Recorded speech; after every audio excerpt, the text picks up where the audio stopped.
Good morning, friends. Welcome. Sometimes I don't want to talk because I think it ruins our beautiful elevator music that we're listening to when we come in. So I just wanted to give you as much time to just really soak that in and enjoy it.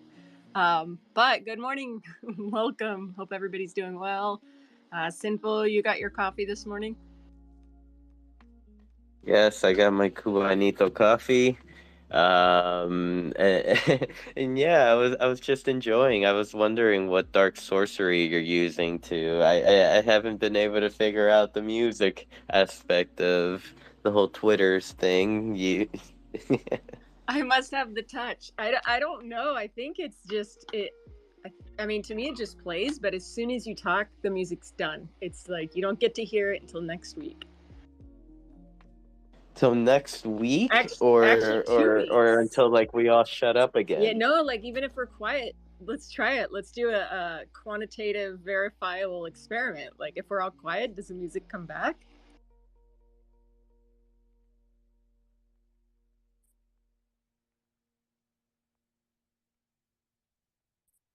Okay, I see a setting. It says autoplay when spaces start. So like I think that's all you have to do is maybe hit that and then maybe it'll automatically play.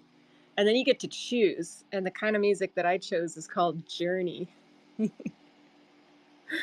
which is just oh, I love it. I love it. Very, very suitable, very soothing, especially since all of us in this space are in a journey, more or less. Oh my gosh, isn't that the truth? I just, when I'm listening to my music that's getting me through my journey, it's just it's not Twitter's journey music, but I like it. I like it. It could be a lot worse. Uh it's kind of like space themed a little bit. On a journey through space. No wonder I resonated so much with it. Ah, okay, okay. Got me coffee. I accidentally left it in the car for like 10 minutes. Oh no. I have like cold coffee, but it's in a cool mug that has like a beautiful moon on it and it's gold, but it's metal, so if I microwave it, it's going to like zap everything. So then I have to like pour the coffee into a microwave safe mug and then do it. So I don't know, is it worth it or do I just drink the cold coffee? Sounds dangerous. And hello, everyone. Welcome. Thank you so much for being here. Oops, I just kicked the shit out of my door. Um, really appreciate your time and seeing you all this afternoon. If anyone would like to come up, talk about anything, you're more than welcome to. If you're new to Decentraland or have been around and would like to introduce yourselves, you're more than welcome to grab the mic. We're just really happy to see you. And yeah, so the last week has kind of been a fun one in a way. Like we let's see. Yeah, last Thursday, literally the day after our last space, like we were up for about like over 24 hours just partying in the metaverse. That this week has gone by like fast. It's weird how that I think like the sleep deprivation really like maybe it stores time differently in your brain because wow, that was an experience that 24-hour music true band room, MTV, Shelly Van, Dino putting that together and then staying up 24 hours. That was a whole new experience for the metaverse for me. Oh my god, like listening to Cozy's set at like 7 a.m. my time, like, just after being up all night and all day the day before, like just still jamming. And yeah, it felt like, walking out the club at 6 a.m. type of shit. Yeah, Or like maybe walking into. light, the sky is already getting light, and you're like, your body's like, no, you should not be doing this, but your mind's like, let's go. I think that must have been 4 o'clock my time, and I don't know if it was like cozy. I mean, I think it was cozy's set and the lights, but maybe it was also like that time of day where like we had gotten through the cold, dark hours of the morning, and I don't know. It was just like that one hit different. That was a cool one. I don't know if Well, yeah, go ahead. what was your favorite set or the favorite performance out of the whole show? I mean, cozy's. I think definitely it was just there was something different. I hate picking a favorite because they were all so good and different. I thought, the musical doc, like at the end, the live performance was like when everybody got up on stage together. Those of us that had been there 24 hours, that was like, it's just a cool experience to like share with all you guys. Uh, yeah, so many good ones. But that was a long 24 hours. That was yeah, that was a little rough. Let's see. And I Yeah, mean, I'm not Shelly. Like I was just listening. I don't know how Shelly did it. yeah. Shelly was working. Like what a savage. uh, well, I'm hoping that just hanging out in the CBD Discord with us and stuff like that really helped Shelly and Dino stay up and just continue all the way until until midnight the next day, which was so crazy because like in the morning I think it was like maybe like 10 a.m. for me, and we're like woohoo, we're 10 hours in. Woo. And then like you could kind of like, I don't know, feel feel that the tiredness was starting to set in, but then the performances just kept us going. Yeah, that was crazy. Like, just like posting like, okay, hour one is done, and now hour number two is done, and hour three, and then it was like, whoa, we're on eight, and then after eight, I was like, guys, what hour are we on? Like, my brain can't remember this, and then trying to tag everybody. That was like some messed up social experiment or like some kind of cognitive like maybe I was being trolled like let's see how well she can actually remember how to tag 25 different artists and venues and use the at symbol DCL fan like oh my god after like 15 hours I'm like I don't know the tags I cannot do the head thinking. Yeah, I feel like one of the things that kind of like woke us up a little bit was well, besides the McGriddles, we all had McGriddles for breakfast that morning. Was like noticing that the Decentraland was like mini trending I don't know how wide that reach goes, but it was like mini trending, and then seeing like the true band room hashtag trending in technology as well. That was uh that was something fun to see. Hey, how did Shelly sneak up here to the speaker panel? I never even saw an invite. I didn't approve her. She must just have sneaky abilities. I don't know if you did, but I didn't.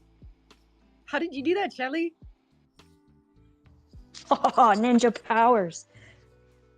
I have no idea. That's hilarious. But thank you both so much because without you two and Dino and everybody who jumped into the voice chat, that would have been something entirely different. And it was so much fun. And yeah, McGriddles for the win. My God, those McGriddles. You guys, yeah. Who got them first? Was it Shelly or Sinful? That was Dino, and it was his very first McGriddle ever in life. So it was a trip. I think I'm it happy. might have popped my McGriddle cherry also. Or I've had them, but this one was like so much better. This one was special. I'm happy I got to experience Dino's reaction to the McGriddle, just like the oh my god. I would have eaten two of those, like legit. It was so good, and I'm sure that's like a caloric intake for a week or something. But oh my gosh, those were good. You know what? I had been up all night and and all day the day before. I did eat two just to spoil myself for a little bit. But then I regretted it because I was so full. So for any new, I see some new faces in the audience. Maybe just to explain what we're, why we're so excited about having McGriddles with our friends. Last week, Shelly and the True Band Room with MTV as a sponsor put together 24 hours of live music in the metaverse. And so it started at 9 p.m. my time, but midnight Eastern. And every hour there was a different musician that came in, and oh my gosh, it was amazing. Like it was just, it was like being kind of like being at a rave. I guess there was no like threat of the cops coming to take us away, so it was nice and safe. But it was pretty cool. Like it was fun just to see. You could tell what time it was across the globe, because all of a sudden people would start coming in and they'd be like, hey, like all peppy, like I got my coffee, like good morning, guten tag, guten morgen. And you're like, okay, this must be Europe waking up. And then later it was like you could tell, you know, like the Asian time zones were waking up. So that was really cool. It made the world feel a whole lot smaller. My favorite parts of like with that scenario is like being at True or in the voice chat late at night with friends and then hearing them be like, "Okay, guys, I'm gonna jump out and go to bed. I'll see you in a few hours," and then like, you know, then just like experiencing stuff, being alive, I guess, all awake and shit, and then they come back and we're just like still there.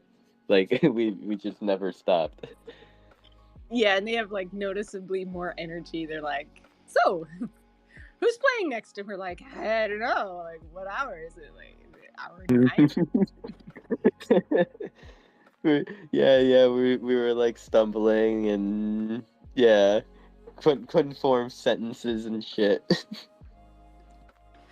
We should have recorded our speech like throughout like after hour 18 and shit. Like, I don't know. I hate being that sleep deprived. It used to be like just a way of life, and so then I'm like, does my heart feel weird because I haven't gotten enough sleep? Or does my heart feel weird because I'm having so much coffee because I haven't gotten any sleep? Like, I don't know, but I remember this feeling and I don't like it. Oh, what was it? The coffee just starting to like thump in your head, make it so like you hear your heartbeat in your head. Yeah, yeah. I mean, I used to take like I used to I worked night audit in Alaska, and so I would drink like 2 cups of coffee with no dose, and so I think like maybe that wasn't a good, you know, probably not a good way to do it. And then on the true night, I think I was just drinking coffee all night. So yeah, it's, you know, maybe you like this whole event was around mental health awareness, and maybe part of that is like just understanding the correlation between your physical health and your mental health, because they're related. And I don't know, like definitely no sleep. It was not like, I don't know, it was not good. Like even just, I don't know. What do you think, Shelly? You kind of took it to the extreme. Like you just went no sleep the whole time. Did you notice like an effect the next few days? I mean, Well, it's you had a funny. lot going on. Yeah, well, yeah. I was up for about 36 hours with maybe an hour sprinkled in of like cat naps, because I know Dino was like, "Oh, she twitched." Like, "Oh, can you hear I me?" I Oh, okay. remember, yeah, I remember him talking about you twitching. Yeah, like I had finally like nodded off because we had started sound check at 6 a.m. the day prior or the day of. I don't even know how that works. But so I kind of just ran right through the 36 hours.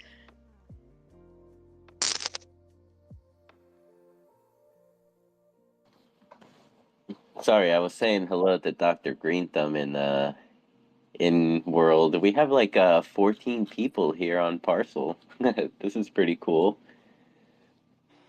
That's awesome. And did we lose Shelly? It sounded like there was like a little static and then we lost Shelly. Sorry, I'm wearing a weird shirt and I think my collar was brushing up against the mic. Is this better? Oh, okay. That Because is. I Dino was love. like, stop. He's like, what are you doing? I'm like, oh, sorry. Um, no, so the 36 hours straight, I don't recommend that for anybody. That was definitely like traumatic to my body, but I was riding so high on the vibes that I didn't really need like a whole lot of recovery time. But I did have a medical procedure the next day. So I was like literally knocked out with anesthesia. So I think maybe I got like a jump start because I was like, medically induced sleep. Can we make you like a unique wearable that just says like badass? Like, I don't know who organizes and then like hosts The 24 Shelly. hour event and then goes and does like a medical procedure the next morning. Shelly, can we help you? Oh, thank you. Honestly, it was like no big deal, not a big thing. And we're moving. So I was like trying to race to get all my medical stuff done before we move out of state. And so bad timing, but whatever. Powering through. Maybe now is a good time to get a puppy. Oh God, no. Or cat. Yeah. I mean, why not? What's the worst that could happen? Just add more to it. Get a Mew. Oh, and that's the funniest thing. Unicorn's cat had kittens that night or the night before because I was like asking him to do all these things like add this to the build and do this and oh, what about this? And he's like, I am so tired. And I'm like, what happened? He's like, my cat decided to have kittens last night, so he was up all night delivering baby Mews. So yeah, if there wasn't enough going on. Yeah, I want one of those. Can they ship internationally? Like, it would be so cool if we all got a baby Mew and then like raise them as a metaverse Mew family, like the Mewtiverse kittens. Oh my God, I'm already manifesting ideas. Not just like, can you imagine a 24-hour cat cam stream just going in Decentraland? I think this might be a money idea here. Anyone that would like to invest? Just go And ahead. we Pitch could have pitch like a camera of us by the kitties, by the little kitten, and then the kitten could come and like hit us while we're dancing and like interact with us, and we could wave to the kitty and run around and try to get the kitty to like chase us on the screen on the laptop. Sounds like a lot of work. a cat cafe, and I think we should pitch it to Unicorn because he's keeping, I think, all but one of those kittens. And I was like, yo, dude, that's a lot of cats. So I think we should propose to him. Yes, I want to see. I want to start seeing a cat house or a cat tree, like in the VIP room. Uh, oh my God, how how big is the plot that True is on? Can you? Oh no, I think it's like a 1 by 3. Well, we're on a 5 parcel estate, but the whole thing isn't ours. So we have exceeded the height limitations for the width of the band room, and we can get away with that because it is wrapped as an estate. But I think we're on like a 1 by 2, maybe. Oh, I see. I see. I was gonna say, just take the rest of the land and build a cat house behind the band room. That would be pretty cool. I would love to see more like interactive things like that in Decentraland, like where you could go, like you go look at kittens, or I don't know, maybe it's like they have those live eagle cams or like a zoo cam. That would be really cool just to go check it out, see what's up. Oh my god. Unicats! Yes, Unicats must be a unicats. thing. The rocking unicats. Bullish, bullish.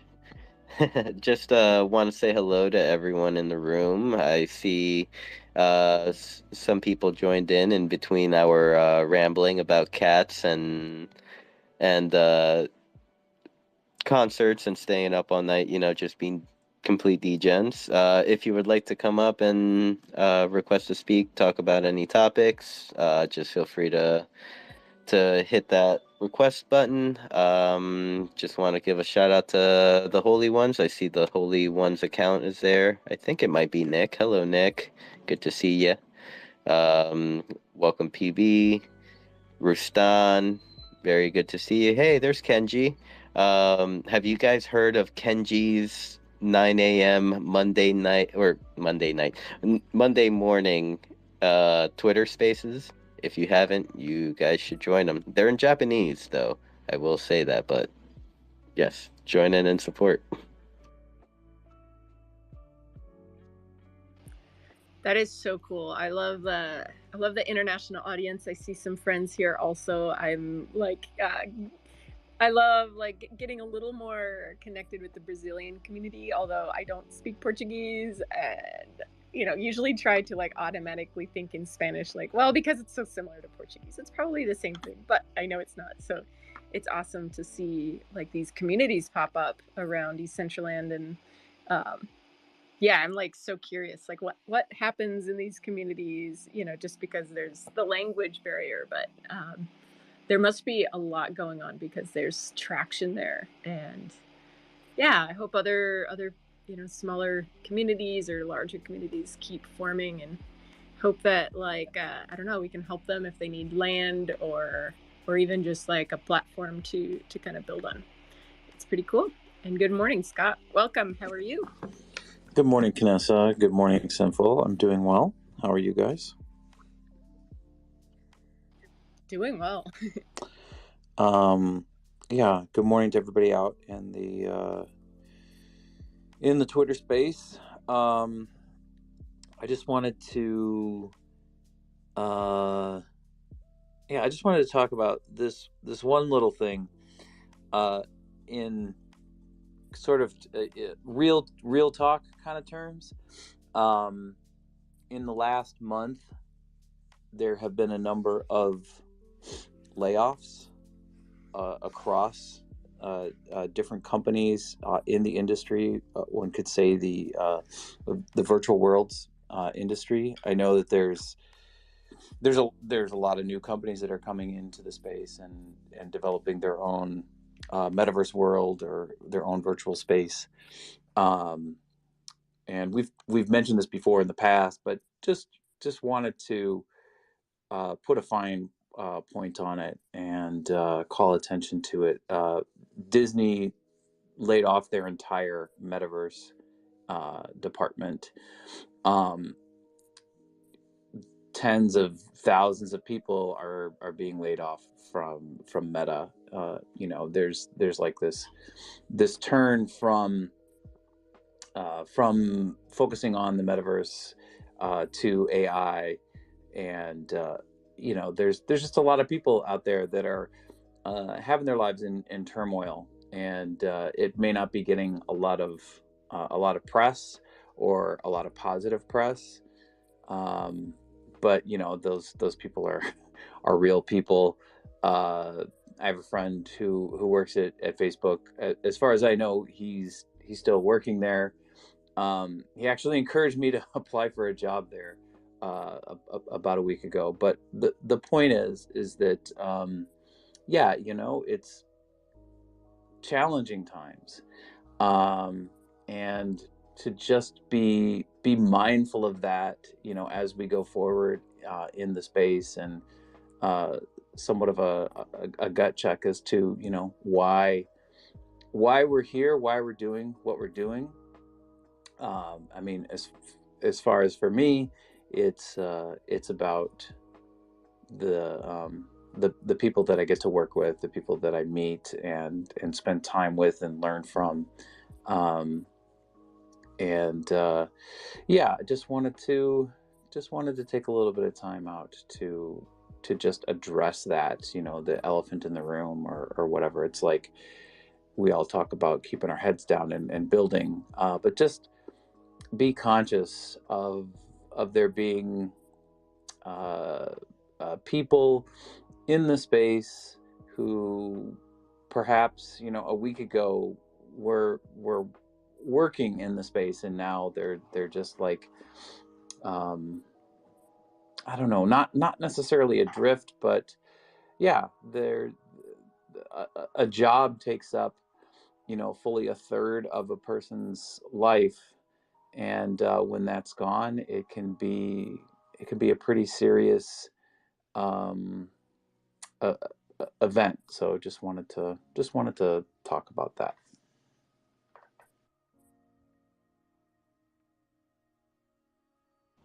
Thank you, Scott, for coming up. And yeah, I mean, totally, that is a reality within our world.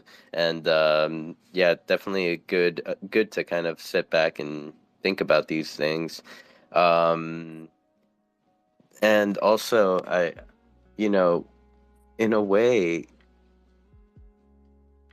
there might be a possibility that like these individuals that were laid off from like these big companies, like there is a possibility that, you know, aren't those considered the professionals that we need in the space to kind of build it out? You never know, like what opportunities might even come into fruition for them, like whether, you know, future company might hire them to build something. Yeah, there's a couple of people pointed out to me, and I try to remember this, but like Microsoft as a company was built during an economic downturn. There's through adversity or through hard times, you know, it could be seen as an opportunity for growth or expansion. So I know that for myself, you know, I was laid off from a company, and the state of Minnesota had a worker training program, and you know, the politicians will always talk about just re-educate the workers and have a smarter workforce. Well, one of the classes that I took, actually a number of classes that I took, was like HTML and JavaScripting classes. And while I didn't become a great programmer or anything during that time, I was able to take the skills that I learned, you know, in that training to get hired as an artist working on websites, company websites. So this was in the 2000s. It was after the .com bubble burst. So yeah, I get what you're saying. It's like there's through the awful realities, there may be opportunities for people, you know, as they're looking around for what do I do next. You know, perhaps something like Decentraland or Hyperfi or Spatial or Roblox or whatever that's out there. They could find an opportunity to do something else, to do something independently, to do something that they're truly passionate about. So I don't know, is that kind of what you were talking about? Okay. Yep, totally. Yeah, I mean, I do understand that it's going to be a very low percentage that possibly get it, you know, find the motivation to kind of like pursue something on their own through, you know, whatever metaverse platform it may be. Or like even very few that get presented the an opportunity beyond like what you know, to move forward within metaverse. But you know, those are the professionals, and or what would be considered the professionals. So Scott, just a little fun question: how long do you think till we're considered the professionals? You know, everyone's sitting in this room that we know, you know, put in the hard work in Decentraland, in metaverse in general. I really wouldn't want to hazard a guess in terms of time. I guess what my mind immediately goes to is other metrics, right? So when it's something that's in, I hate using this word, but I mean it's quite appropriate when it's more common in the zeitgeist, right? When Starbucks has their own NFT project, and it's kind of like what they did at Reddit. They just called them digital assets instead of NFTs. Like when it's more permeated, I guess, into modern culture, like when let's say my middle school students, most of them have smartphones. When it's not a project or a program that their technology teacher is getting them to work with, but they're talking about trading what are essentially NFTs through roadblocks. Like when it has percolated down to that level of acceptance, I think that's when the people that are here now in this space will already be working on those jobs, working in that space, and considered to be the professionals. And yeah, how long is that going to take? I don't know. It could possibly take another, God forbid,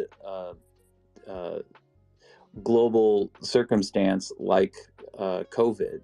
I think that's part of what drove a lot of people online and into NFTs in the first place. So it's impossible to foretell what's going to happen, in the next couple of years. So that could accelerate or decelerate the acceptance of it. But I don't know. I'm an optimist. I think about all of the positive possibilities that we can achieve for human expansion through a virtual space. So yeah, it's just a matter of identifying those opportunities when they come through, and capitalizing on them. But I don't know how many years that's going to take. It could be 1, it could be 5. I would say time, as we say, time passes differently in Web3. And so even like this Twitter space being 1 year old today, like that's a long time in a space that has only been around, really like actively for a couple years, existing in, less in the shadows for much more than that, I know. But I also, Scott, with all of the layoffs, my brain goes back to like, well, why? Like, why are they laying people off? And then why did they hire them in to begin with?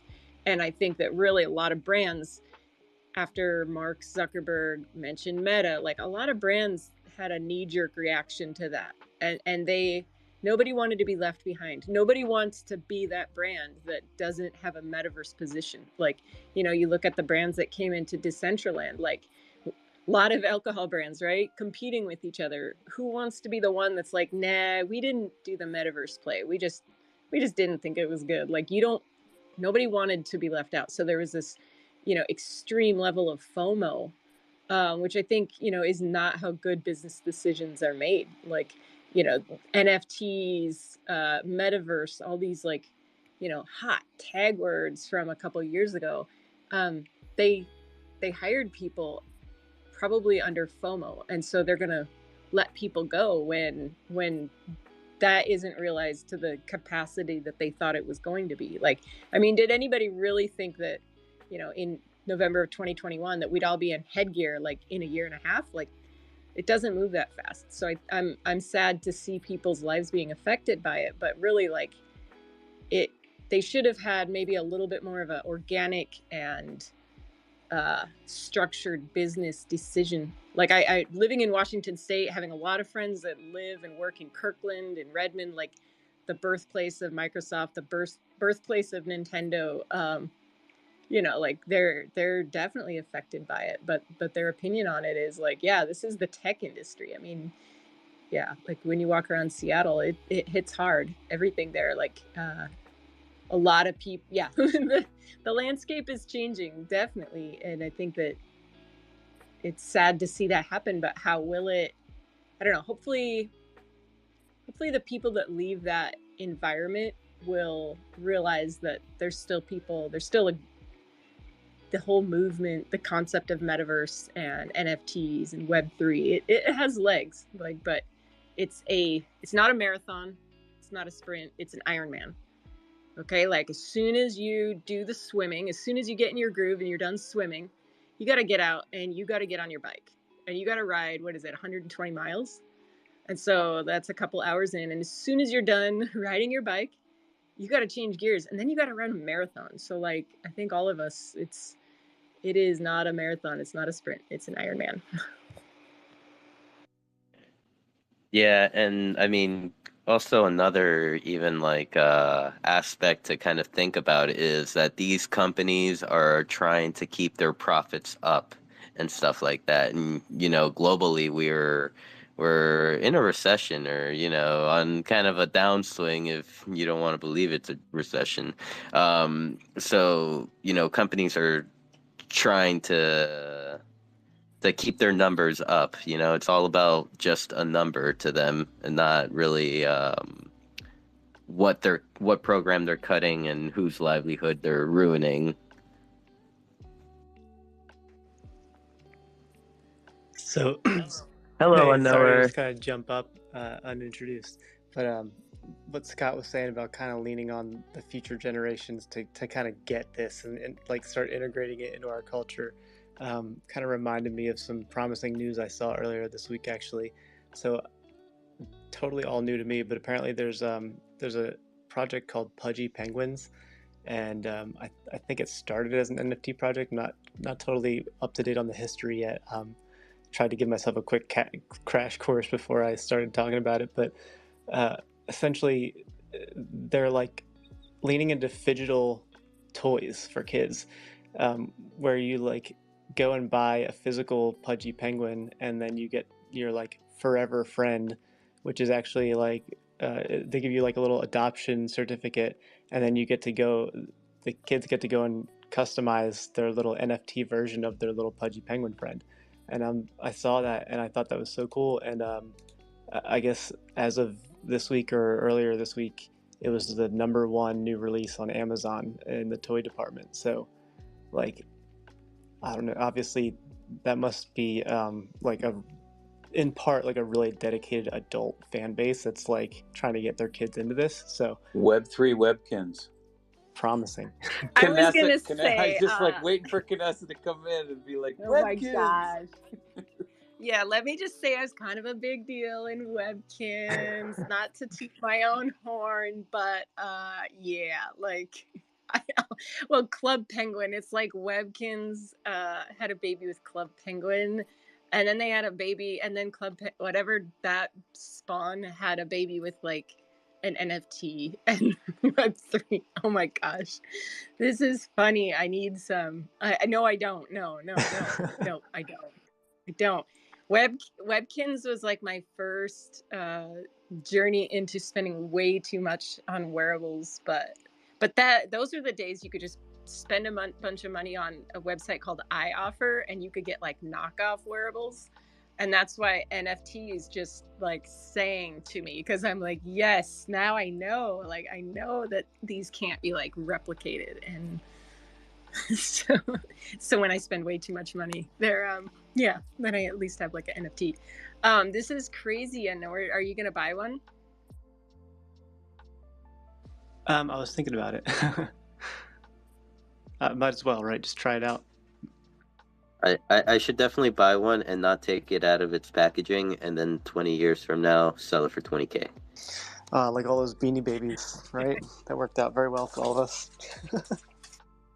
I have Webkins that have their tags removed that are selling for like $200 with their tags removed. I'm like, what? Yeah. Okay, but I'm not crypto kitties of the collectorverse. Yeah, who has a crypto kitty anymore? I would love to know. Me.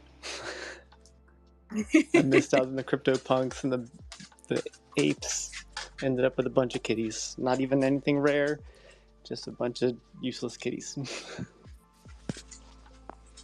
But hey, sometimes you win, sometimes you lose, I guess.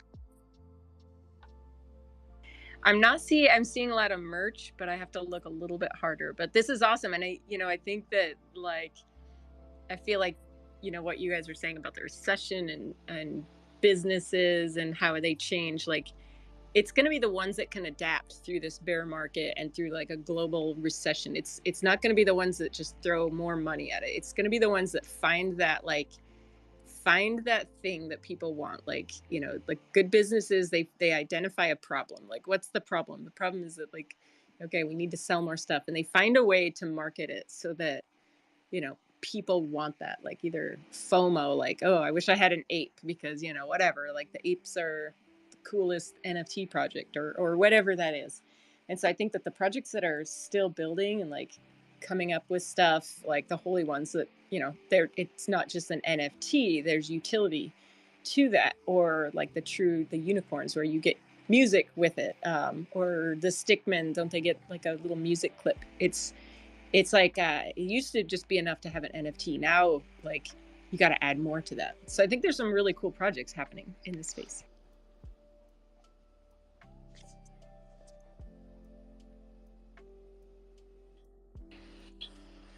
And I didn't know. Sorry, I was going to say something that I totally blanked. I forgot to unmute myself. Yeah, sorry, not coming back to me. That's okay. That happens.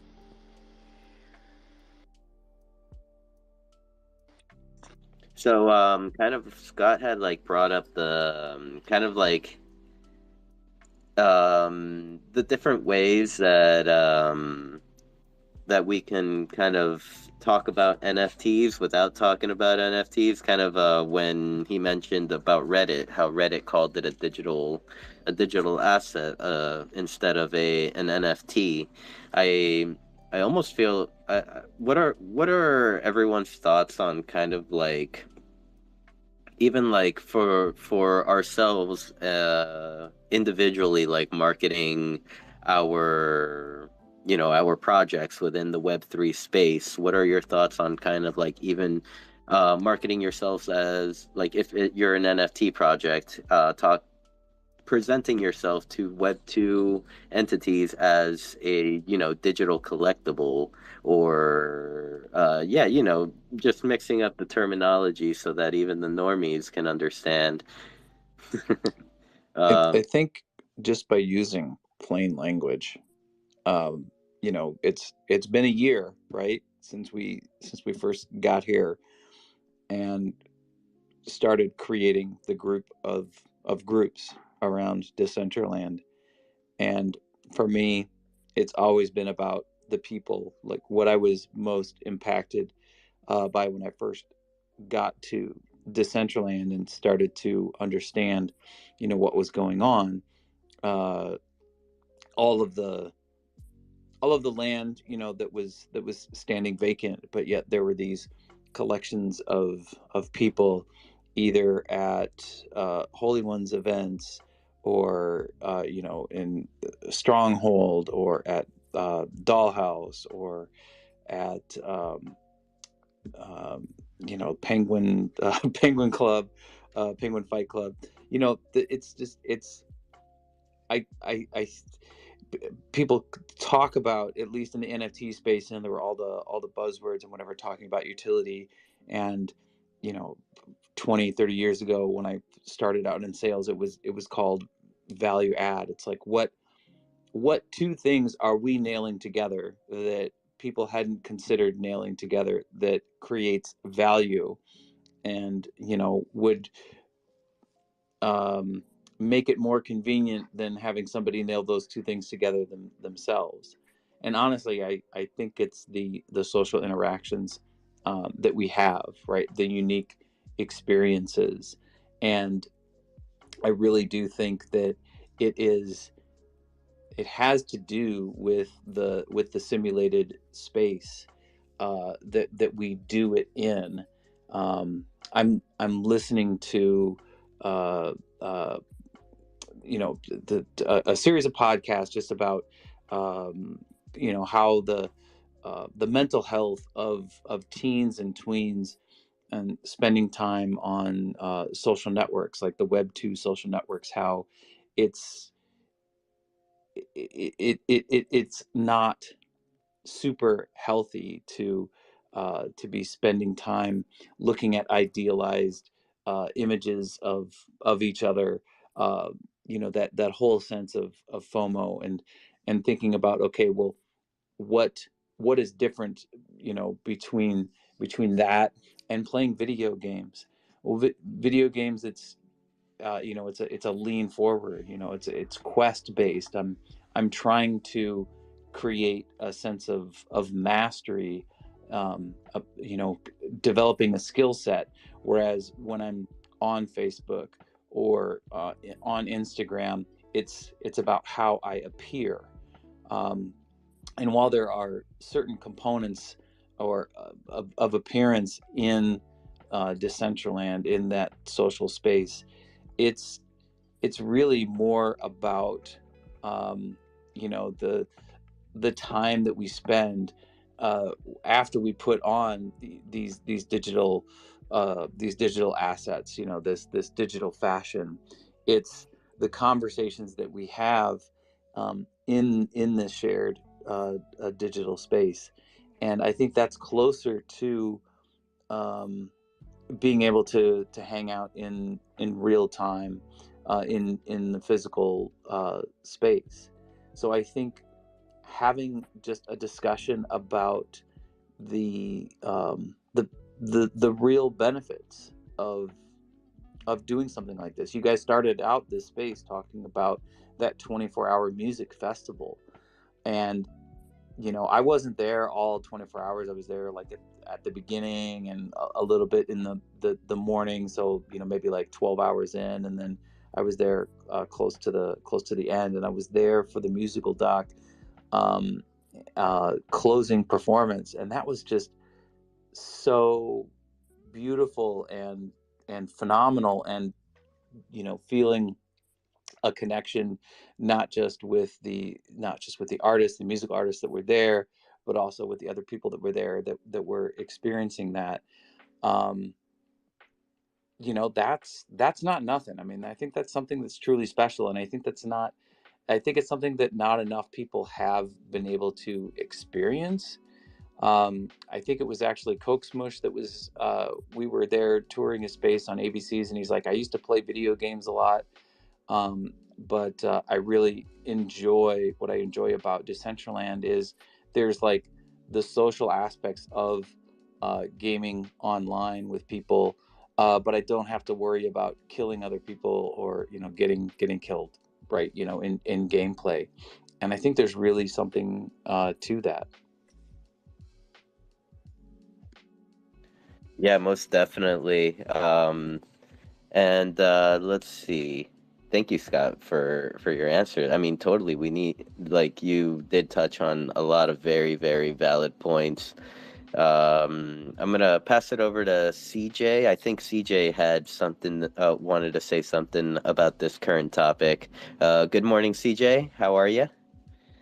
Good morning. Good morning. Yeah, as soon as you brought the topic up, I was like, it's like an alarm goes off in your head. You're like, I have to go up and speak about that. I gotta go up and speak about that.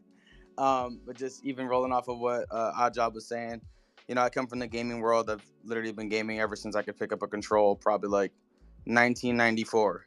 So that's just kind of putting it into perspective. Like when I picked up a Sega and all that stuff like that. But anyways, when I explain to people, what I'm up to that have no idea what I'm up to, people like, I have a lot of different social media pages, and I'm always posting about this type of stuff on different pages, and people always have questions for me, and are always curious of like, what's going on here. So I really try to stay away from the NFT terms or like even, like abbreviations of words. I don't like to say that to people. I like to make sure that it's like nice and clear and simple for them so that they don't like, because sometimes we can all ramble off about, how or what we're up to. But like, if you really keep it to simple terms, like, like instead of saying NFT digital wearables, like that is kind of confusing if you really just say that to somebody. They're not gonna really it's not gonna click in their head. But if you say like something as simple as like, you know, a game skin, you know, like you'd be surprised how many people actually know what a skin is, you know,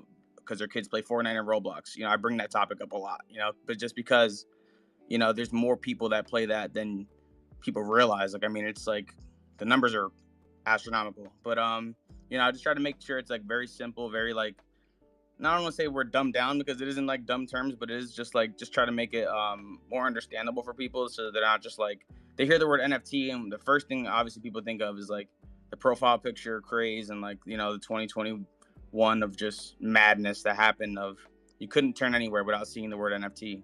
And I think that word has been kind of like, you know, it's not a bad word, but it's just like, it's just a word that's like almost oversaturated now, you know, because it's just really something that you know, like even like saying things like to people like the blockchain and stuff like that, like it is a little bit confusing for people, so you have to just like put it into terms of things they do understand, like, you know, their bank account or like digital money that they already use to pay their bills and stuff like that. Like that's another way to kind of explain to people like it's really not much different than that concept of like having money you're never going to actually physically touch, but it is an actual like, you know, an asset that you can use to pay for things. Like when I ran into my godmother at the airport the other day. Just so happened to run into her, and you know, got into a conversation with them because they were curious about the metaverse. And something as simple as me showing them my Coinbase card, you know, it was just like, here, look at this is a card. I can use this to pay for, you know, my money on the road and get rewards and stuff like that. And something as simple as that is like, whoa, they're like, their eyes lit up, like, wow, you can actually pay for stuff with this crypto stuff. Like most people don't think that you can even do that alone. So like I said, I just try to make it simple for people. Like I've said this all the time. You guys have probably heard me saying this 100 times over the last year. But if a 5-year-old can't understand it, or if a 70-year-old can't read it, then it's going to be really hard for them to get. So you just got to think like that. Like if you're speaking to a 5-year-old, then they already know how to play Roblox. You know, they understand how to build a world, how to interact with people in the world through a chat box, all those things. This younger generation is going to embrace this so much more than people realize, and I can't say that enough. So it's just really just like saying terms they already understand, even if people aren't into gaming and stuff like that. People know about the world and or about this gaming world, about like, you know, Fortnite competitions that are on TV now. You see ESPN highlights and stuff like that. Like it's more, it's more what's the word for that? It's more accepted now to be a gamer and be in the gaming world because people know that you can actually make a career out of it. So like I said, um, skins, digital wearables is confusing, but saying something to somebody like, hey, I sell my own customized skin that I had created and put on a marketplace that people can go buy and support or trade. And there's limited editions, just like almost I say to people a lot, like baseball cards or basketball cards, or Pokemon cards, even though we know those aren't limited anymore. But you know, just simple terms like that to people. And if you guys don't know, I don't know if you guys know, but Pokemon got caught. Um, the people that were working at the factories were like stealing the cards and then distributing them out to people without telling the company. And then they started figuring this out and tracking them down. So like a lot of cards aren't as rare as people realized. So I don't know if it made the market go down in the Pokemon card trading thing. I've never traded a Pokemon card for money in my life, but you know, I watch YouTube videos on that. It's pretty cool. But people know Pokemon. People know these things. Like there's so many ways to explain to people without making them so confused and saying NFTs and blockchain and all these big words to people that it just kind of scrambles their brain a little bit, because you know, people's attention spans are really, really short nowadays. So you got to be able to just get to the point right away with people and not be like us in Twitter Spaces where we can rant off for 5 to 10 minutes. I'm over here like taking notes, considering to changing my show's name to Beyond the Digital Collectible. Or how about Beyond the Skin? Anyone? Huh? No? Okay, fine. We can also send a thumbs up. And yeah, CJ, thank you for coming up and speaking on that. And just want to extend the invitation to anyone that is down in the listeners that would like to ask any questions, or like even introduce yourselves. I do see a few new listeners. Thank you for being here. Thank you for your time. I'll pass it over to Dino. I know that Dino came up around the same time when CJ did. did you have anything to say about the topic? Yeah, I do, but I think 729 Cubes was up before I was, so I want to make sure that I'm not taking time away. Oh, I didn't even see him up You here. might go ahead because I'm just seeing them coming up now, so there might be a little something Okay. going on with that connection. Okay. Oh my God. So since this part of the conversation started, there's been so much added to it, and I was trying to keep track of which point I wanted to discuss. But anyway, the first part, Sin, you had asked about when will you become professional, the professionals in the space. I have to say, you're already there. I mean, you are a professional communicator. This is what you do. Regardless of the industry that you work in, you are a professional communicator. You communicate to people on Twitch, you communicate to people on Spaces, you community build. This is what you do. The only reason I'm offering this up, and I know that some of you kind of know my background, and I don't like to talk about myself a lot, but the only reason I'm bringing this up is because I think it's relevant to this. So my education is in American Cultural Studies, which is the study of communities. Specifically, what I zeroed in on is post World War II American communities in the United States. So very diverse. And anyway, the reason that this is relevant is that when I then moved to a car company, I actually did not start in communications or marketing. I started in logistics, and some weird way of the strength of my writing, I was able to get into the PR department. One of the gentlemen there read something I wrote. He liked it. He asked me to try to do it for them. And it was, how do you write in a style that is about the community of this car company, the extension of the owners and their stories, which took me to influencer marketing, which is why I got in through that door. My point here is that, like, you are already there, and at this point, it's just up to you to decide how you want to present yourself in a professional environment, whether that's LinkedIn, whether that's panel discussions. But what you do can translate to a lot of different industries. And then the second part, as we're sort of talking about how to present Decentraland, or sort of in a less Web3 kind of way, and more in a relatable way for brands. If we see Decentraland at times as an extension of industries that are already developed, like social platforms, then the job of you selling yourself as a professional is already there, because you go into these meetings with people if you're trying to look for a job as a professional communicator, and you say, listen, I'm doing this in Web3. I don't need to go through the explanation of what Web3 is. If you understand social platforms, if you understand community building, then you understand what I do. And this is the value that I bring to your brand, or this is the value that I bring to your project. So I absolutely see what you're doing, what Knessa's doing, what Unknower's doing. I mean, there's so many different industries that it applies to. There's no reason to say, I need to wait until Web3 blows up. No, take your skill set, take what you do, and Sin, you do this better than most people that I know. I haven't met a lot of people who can communicate as effectively as you can. And so in this space, I mean, if this is what you want to do, and Knessa as well, Jesus, I mean, coupled with her historical context of Decentraland, there is nobody better. And if this is what you guys want to do, don't wait. Go out there and take that skill set to the already established industries and let them know. Well said, Dino. And that kind of reminded me of what I was going to say earlier before I forgot. It was kind of tied into Knessa's point about how this is actually a really great time to build during the bear market. It's like, it might seem like it's not, because obviously, like, the market in general it feels more speculative when we're at the bottom of the market, but I mean, it's probably not in reality any more speculative than it was at the peak. But what you do have going for you is not as much competition.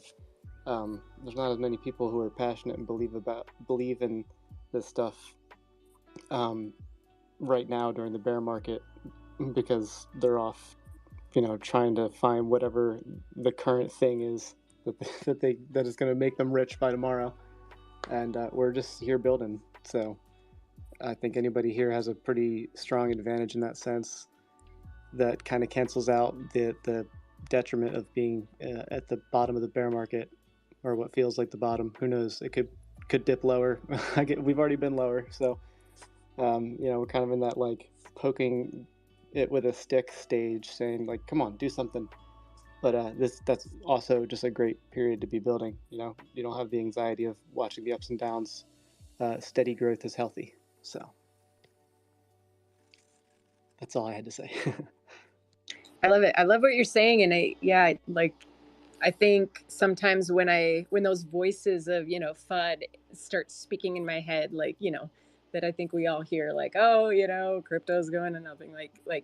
I think the good part about a bear market is that it gets you ready for another bear market where you're like I remember the fear when Ethereum was $88 and I didn't want to buy it because it was going to go to zero, and I think having that perspective of like, gosh, maybe that was maybe I should have reversed and overridden that voice in my head that said everything was going to zero.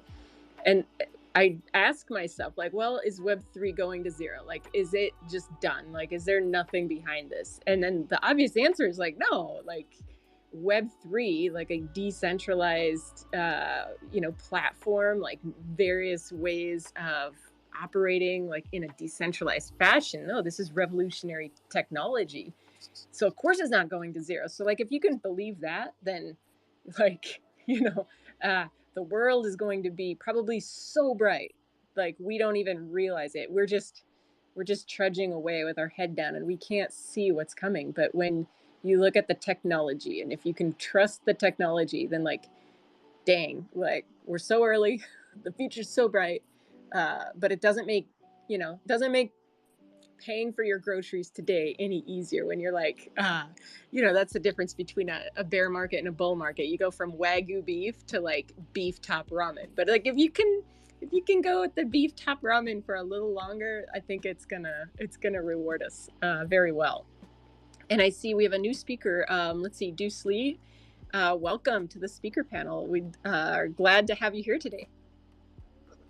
Thank you so much, and pleasure to be here. I was just tuning in and listening, and I think it's great information. CJ, I totally get what you're talking about. There's so many new ears and terms that people, my first year in crypto, which was like 2 years ago, FUD, FOMO, I didn't even understand this stuff, you know what I mean? And it took me like a year later to understand what FUD is, and then FOMO, and I was like, I am a FOMO artist. I am that guy. But it's like, it's so funny. But I had a question too, as a new person to like Decentraland and stuff. I'm so interested because I do music production and I love live performances with music. How would one get into the ecosystem of Decentraland, and what is the proper budget to be, active in that zone with your avatar, I guess, and all that stuff? I don't know if I'm, even using that correctly or. Okay. So I guess you don't really need anything to jump into Decentraland. If you want to like get the full experience, you can connect your MetaMask wallet to it. If not, you can sign in as a guest and totally fine.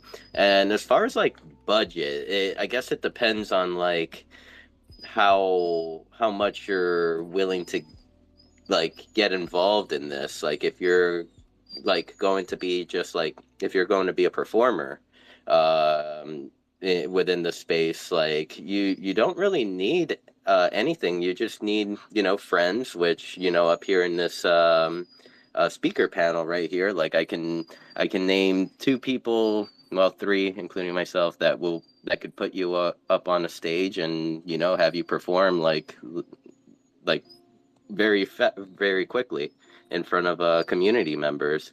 So yeah, you don't really need a budget. The budget might come in once, like, let's say you buy your land, you want to like start a venue for yourself and start and stuff like that. I mean, keep in mind that once you get to that point, it's going to be like kind of like you, like, you know, the reach and everything is comes down on you. And yeah, so I hope kind of that answered the question. Anyone Yeah, Yeah, and that, have anything to add? and that definitely puts me in on board like with how that works. So you guys pretty much is it like you guys have land and you guys have built like a venue on that land and you're hosting like events on that land? Is that kind of how what you guys are doing?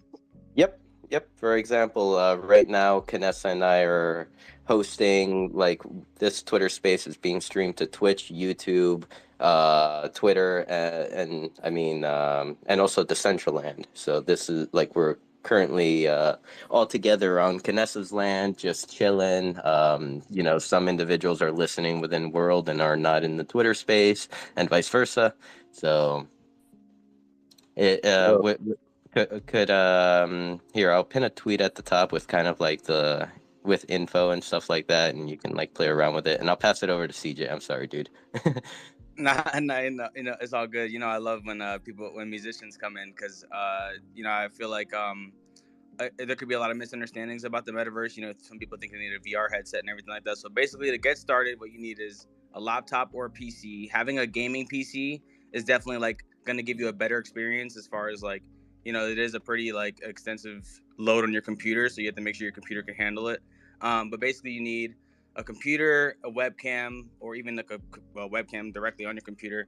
And you need to use something called OBS. There's different ways to perform in Decentraland. You can perform by live streaming, or you can make pre-recorded sets and upload them to stream services, and then, you know, paste it into your land.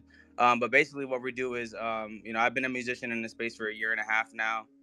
Came in here, and I would always tell people the first person you should ever come across is Shelly Van. She's in the thread. She's in here. And Dino, they both own a venue called True Band Room. That's where I got my start at, and it's like by far the best place you should start at, because they give you so much information on like how to get your stream set up. And basically, what you need is like an audio interface. You need some type of mixer to control volume, and then whatever instruments you play, or, you know, microphone or whatever you excuse me, whatever you have. You know, you would have that set up, and then you perform in front of a green screen, or you could perform in front of a background of different scenery, or you can, you know, record your set and then send that in, and then that'll be your 1 hour or 2 hour set. And I would say the budget comes from, you know, upgrading your stuff. If you want to have a better, you know, better webcams or better audio, that's where the budget comes in. But to get into Decentraland, you don't have to own land to play. You could just jump in at any point and just start playing and explore, and you can go to other people's land. Some places are token gated off. I'd say like very few of them are, but other places are, you could just go into any place and just explore it around. There's 90,000 places to explore, so it's good to like get with people that know where to get take you around to. There's tours on Mondays. There's events every single week. Like literally every single day, there's events going on. And yeah, there's different types of musicians. There's singers, DJs, producers. You know, there's events that happen in the physical world. Like they'll have an event going on, and then they'll stream that into World, or vice versa. They'll stream a World event into a physical event.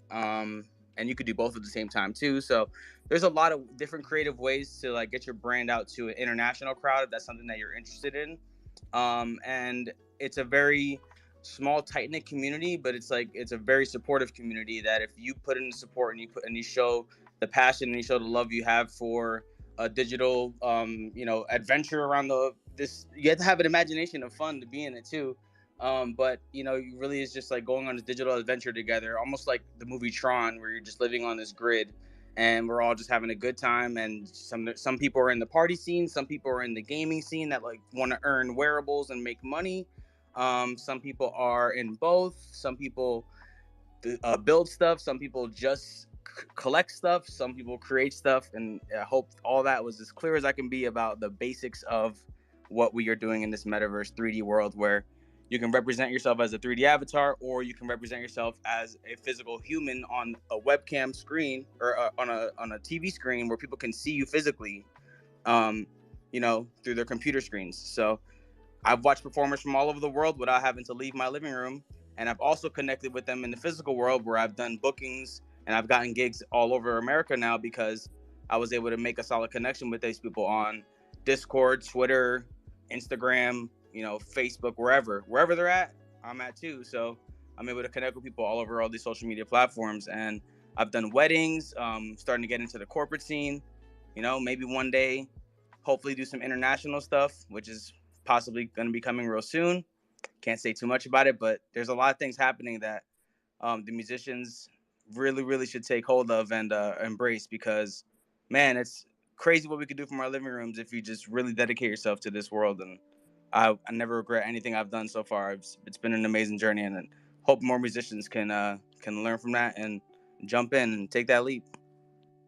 And CJ, could you speak a little bit on like why Decentraland works better than just releasing your music on Twitter Web3? Like you have wearables, you have emotes. I mean, there's people like releasing, like if you buy their NFT, you get all of this extra utility. Can you speak just a little bit on that, since I know that you're pretty proactive on those things?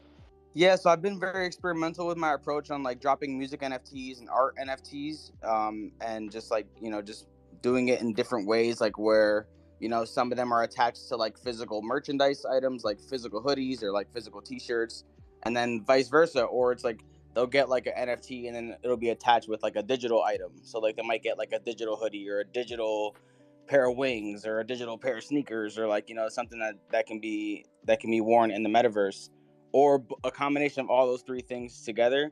It's been more enjoyable for me to release music this way versus like streaming platforms, because I'm not really gonna know who streams my stuff. Like these algorithms are gonna push me out to the masses, but it's like you're never really gonna know who likes your music, and it's gonna be harder to connect with people through just social media. And I have nothing against it, because I came from that Web2 world of influencing and like being on live streams all the time, just sitting on my phone with my phone in front of me, talking to my phone for literally hours and hours, just talking to my supporters from around the world, because I was really like into Instagram Live. I got into Facebook Live a lot. I was on TikTok Live. People didn't even know that you can go live on TikTok, but there was a huge scene. It's still actually going. Like, I mean, you can go live at any point right now too. But anyways, spending a lot of hours doing that instead of like focusing on the music side of things. And with being in the Web3 space, I'm able to drop music when I want, not really have to like worry about timelines, or like you can create roadmaps and all those things, but it's like you really can work at your own pace in here, and have the support of people on the way, and they can get like a behind the scenes look of you sitting in your studio producing your records or your songs like live in front of them. Like Stony Eye is another person that you should definitely get acquainted with. He does events on Sundays where he does a thing called Mo Beats, and he has people produce music live in front of them with their Ableton or whatever DAW they use, live on the screen while they're making the beats. And then by the end of the show, whoever was there gets this song that was finished, hopefully within an hour. Sometimes it takes a little longer, sometimes it takes like a week or two to get it finished. But you eventually get that music NFT dropped to your wallet just for being at the event. So there's so many creative ways for you to like create customized worlds based on the theme of your brand. Like my brand is all about T-Rexes and dinosaurs and money. Like that's our whole theme. So we go all out for that. Like it's like you can come to my build, you could feel it in my screen. Like you're in a nightclub and you see a bunch of dinosaurs and avatars dancing and money flying through the screen and fire flying through it. Like you can get so creative, man. And that's what I love about this. You can like really explore the 3D world, and you don't need so much experience. It's all about collaboration. And when you collab with the right people here and you just get with everybody, like, man, you could do so many creative things. I love this space, and it's why I'm here, because it's so much fun. Thanks, CJ. So, Deuce, hopefully we didn't just give you too much info, but sometimes we get pretty passionate about it. But yeah, if that hopefully gives you a little insight, or if you have more questions, let us know, because we are definitely here to answer them. May I say something to this thematic? Absolutely. Yeah, because that's all true what you said, and it's quite good for musicians to start this way. Yeah, but so I made a different way. I bought 2 parcels last year, and I paid nearly $8,000 US for this.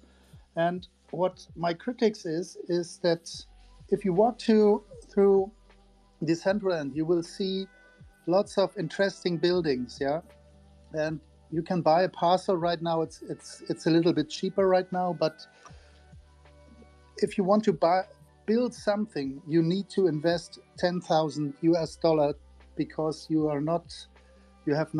have some kind of thresholds that keeps you down and building interesting things if you own only one single parcel. So I don't know who asked this question before. What do you have to invest in to start in Decentraland? If you want to build something, it's really, really difficult right now to build some interesting and bigger buildings because it's very, very expensive and you can't buy any interesting place right now. And that's the critics. And that's really a worst thing for development right now.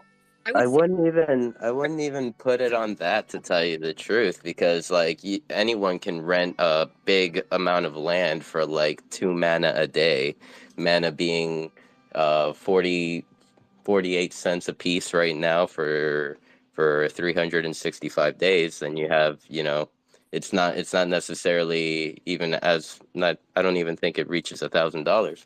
Yeah, but Um, there's a difference between renting and owning. Yeah, owning.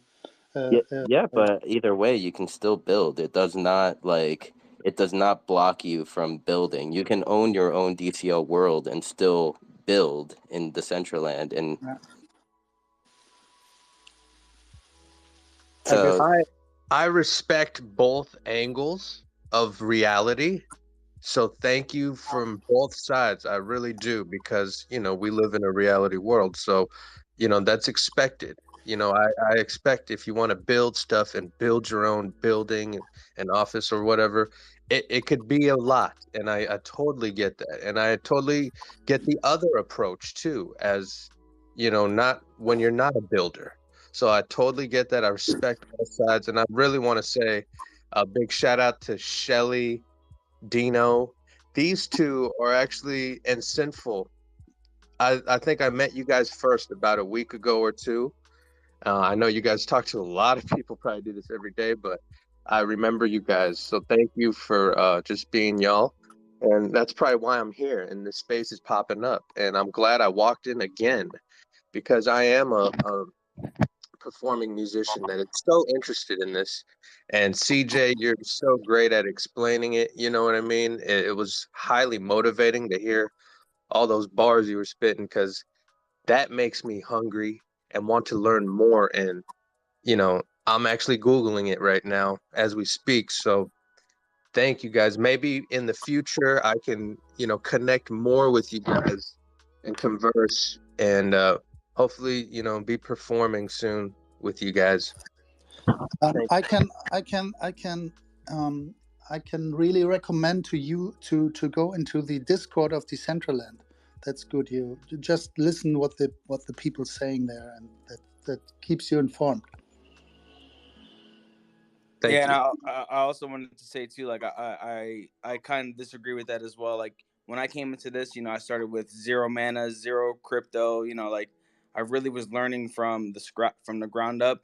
I sat in Twitter Spaces all the time. I asked questions like that every single time I hop into Twitter Spaces, and then I made my first like $50 performing, and I was like, oh wow, I see the light in this. And then that 50, I was saving up my money to then publish my first wearable, which like I used it to, because it costs about $150 to publish a wearable. So saved up my money.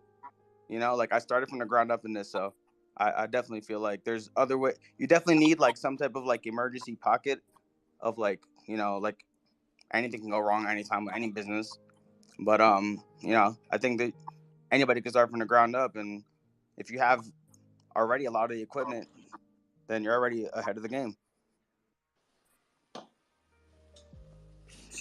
Hey, good morning, CK. Did you want to jump in and say something?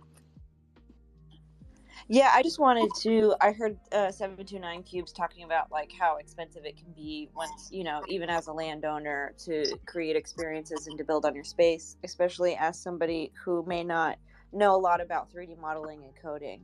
There is that barrier to entry, and the builder honestly is sort of an abandoned tool that's not going to get updated. And we all know if we've used it, it is not. It's amazing for the theory and the idea of what it is, but because it has not been updated, it does break and it does get frustrating at times to use. I'll say that like not everything is as expensive to build. I mean, there's a lot of people in the space who want to collaborate. There's new people in the space who are getting started who want to like test their skills sometimes. There's just ideas that we all talk about from time to time where we are like, this would be really cool if we did this, and then we just do it. You know, like no one gives us permission, we just do it. I mean, look at the CBD 1 year that's coming up this Saturday. You know, we all were like, oh, let's celebrate us, what are we going to do? And now we have 2 builds with experience within it. We're going to have performers. You know, we have all these people who are contributing their talents and their skills, and not one of us are making money from this. You know, we're all sponsoring the wearable together. And any extra is going to go back into the community for either future wearables or giveaways at the event, you know, whatever we decide to do with it. And it's just like there's opportunities there. It's just about really networking and connecting. And I think when you guys were talking about, you know, communications and being like communication professionals, like that's exactly where that leads in. In the replies, I shared a tweet that was a retweet of Shelly's saying that everyone in Web3 needs a logo. And as somebody who comes from a background in graphic design and art direction and creative direction, I highly suggest you have a visual for yourself. So I just wanted to add to that because there's like so many opportunities, and really just start talking to somebody, reach out to someone, join the community building Decentraland Discord, come hang out in a FAFO session with us. I'm sure any one of us will want to teach you something if you don't know.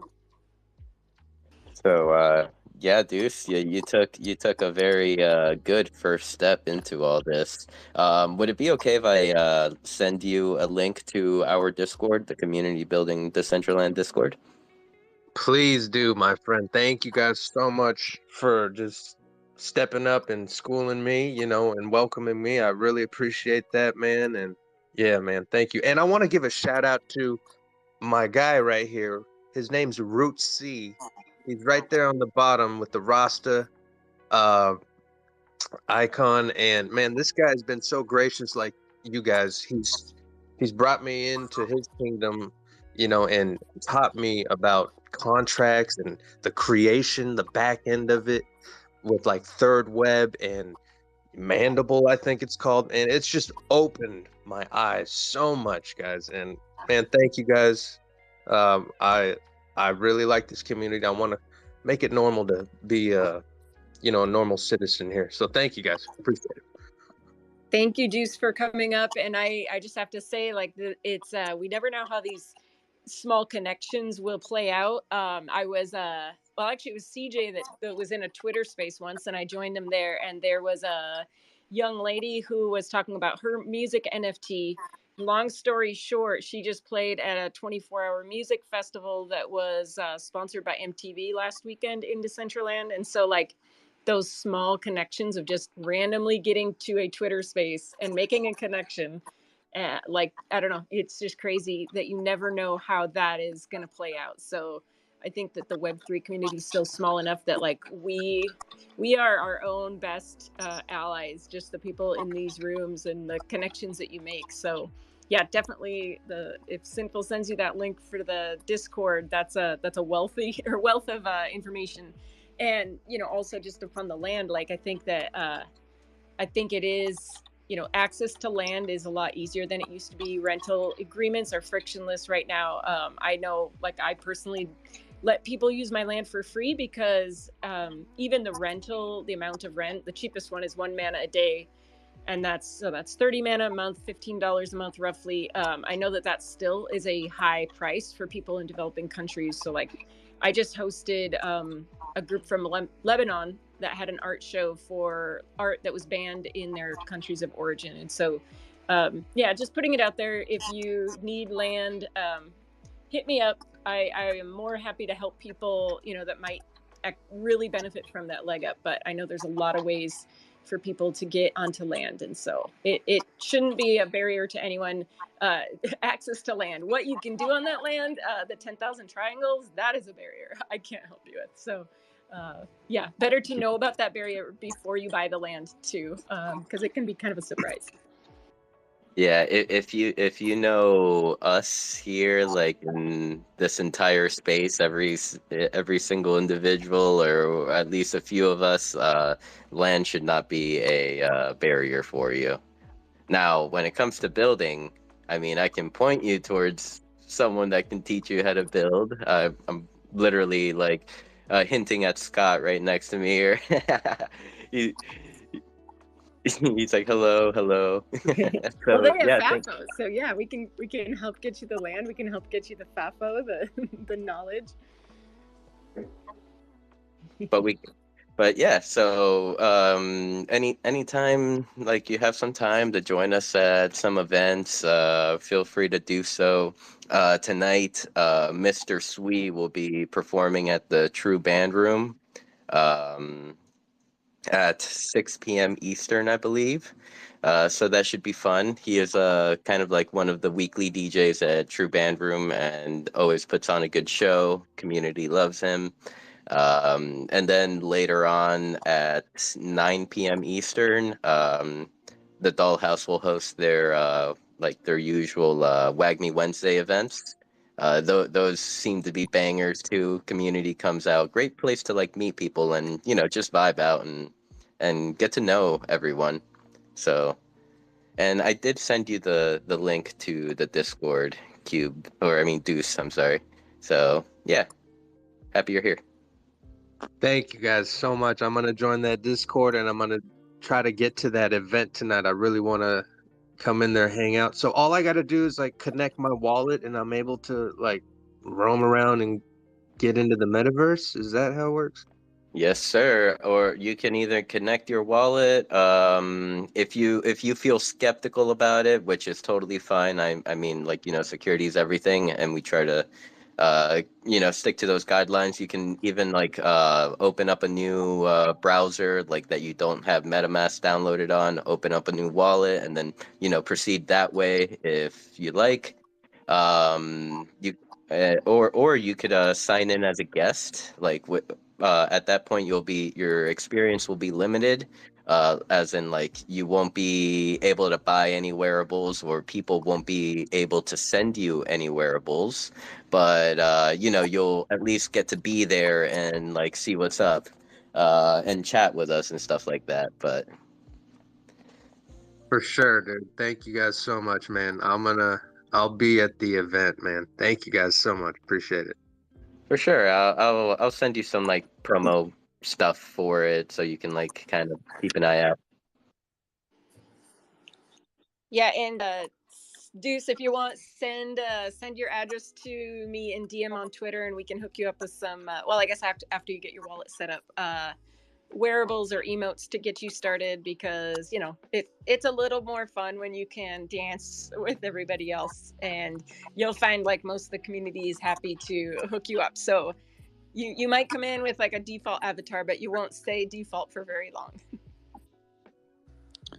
But Sinful, you made such a good video. Hello, Send him everyone. your My name video is Sinful, for and I am beginners. a streamer Oh, and show host on cubes. Decentraland. Yes, Oh, that's okay. really good. I have personally I'll wanted send to them my make a video video. I'm welcoming sorry. new users to Decentraland for quite a while Oh my now. gosh, we need to get Personally, better one of my favorite at things to do is helping help Sinful and promote welcome new himself. users to But the this We platform gotta is get better at as this is talking soon as really about good. possible. ourselves. Thank you so much, cubes. Today's video is for the first time user. I have a If learning you are question. May someone I that ask is this? fairly new to crypto, Of don't course, of have a crypto course. wallet, So Let's pass it over to you. fear you I may was lack wondering the when I required hardware,